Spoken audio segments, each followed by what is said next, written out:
ಏನೇನೋ ಇತರೆ ವಸ್ತುಗಳನ್ನು ಎಲ್ಲೂ ಬಿಸಾಕಬೇಡಿ. ಅದರಿಂದ ಸಮುದ್ರದಲ್ಲಿರುವಂಥ ಜೀವಿಗಳಿಗೂ ತುಂಬ ಕಷ್ಟ ಆಗತ್ತೆ, ತೊಂದರೆ ಆಗತ್ತೆ, ಸುಮಾರು ಜೀವಿಗಳು ಸಾಯ್ತವೆ.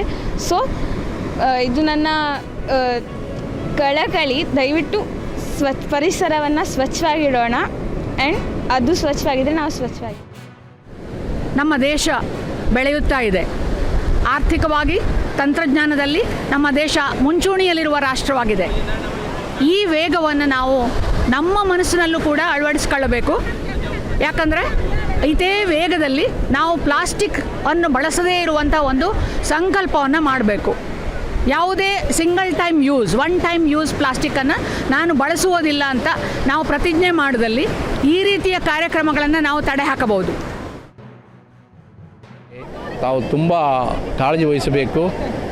ಮುಂದಿನ ದಿನಗಳಲ್ಲಿ ನಮ್ಮ ಮೀನುಗಾರರು ಇದರ ಬಗ್ಗೆ ತುಂಬ ತಮ್ಮ ಗಮನವನ್ನು ವಹಿಸಿಕೊಂಡು ಅದರಿಂದ ನಮ್ಮ ಈ ಕಡಲ ತೀರ ತುಂಬ ಸ್ವಚ್ಛವಾಗಿರಬೇಕಾಗಿ ನಾನು ನಮ್ಮ ಮೀನುಗಾರರಲ್ಲಿ ಕಳಕಳಿಯಾಗಿ ವಿನಂತಿಸ್ತೀನಿ.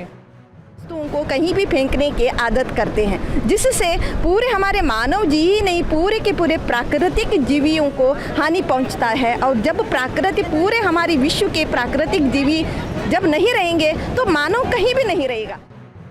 ಇದ್ರೆ ಮೈಕ್ರೋ ಪ್ಲಾಸ್ಟಿಕ್ಗಳಿಗಾಗಿ ಪುನಃ ಮೀನುಗಳು ತಿಂದ್ಕೊಂಡು ಪುನಃ ಅದು ಮ್ಯಾಗ್ನಿಫಿಕೇಷನ್ ಆಗಿ ಅಕ್ಯುಮುಲೇಷನ್ ಆಗ್ತದೆ. ಫಸ್ಟು ನಂತರ ಮ್ಯಾಗ್ನಿಫಿಕೇಷನ್ ಆಗಿ ಮೀನಿನ ಮೂಲಕ ನಮ್ಮಲ್ಲಿ ಸೇರ್ಕೊಳ್ಬೋದು ಅನ್ನೋದಿದೆ. ಪ್ಲಾಸ್ಟಿಕ್ ಸಂಶೋಧನೆಯಲ್ಲಿ ಗೊತ್ತಾಗಿದೆ.